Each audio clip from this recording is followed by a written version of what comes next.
জীবনে যদি গুনাহ খাতা করিয়া তখন আল্লাহ তাআলা আমরা আল্লাহর কাছে আরজি আল্লাহ পাক রহমানুর রহিম তাই তার নিজ কুদরতে নিজ গুণে তাই এই বান্দার গুনাহ খাতা মাফ করে দিতা।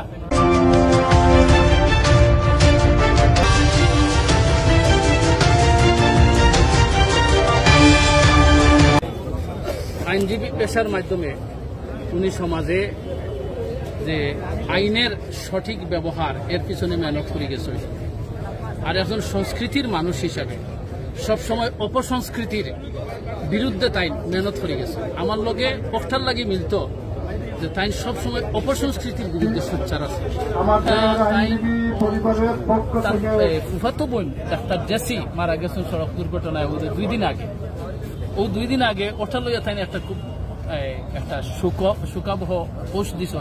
এর পরেও তাই পোস্ট দিছ যে কি গড় বানাইমু আমি শূন্যের মাজার, এই পোস্টটা দিছ। আর আজকে তার একদম বাস্তবতা যে আসলে আমরা প্রত্যেকে আমরা আছি, আমরা তো কিচ্ছু বাহাদুরি করার কিচ্ছু নাই। কি গড় বানাইমু আমি শূন্যের মাজার, যদিও আমরা ঘর বাড়ি সংসারের পিছনে আমরা শ্রম করলাম, শ্রম দেওয়াটাও সুন্নত, এটা নবীজিও দুনিয়াদারি করে গেছেন আমরা, কিন্তু দুনিয়ার মহব্বত যেন আমরা ভিতরে না ঢুকে, ওটাও হলো শিক্ষণীয় জিনিস।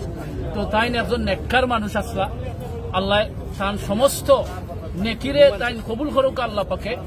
আর তার জীবনে যদি গুনাহ খাতা করিয়া তখন আল্লাহ তাআলা আমরা আল্লাহর কাছে আরজি আল্লাহ পাক রহমানুর রহিম তাই তার নিজ কুদরতে নিজ গুণে তাই এই বান্দার গুনাহ খাতা মাফ করে দিতা। আর তানরে আল্লাহ তাআলা জান্নাতুল ফেরদৌসের মেহমান হিসাবে কবুল করতা। ও দোয়া আমরা সবাই পড়ি।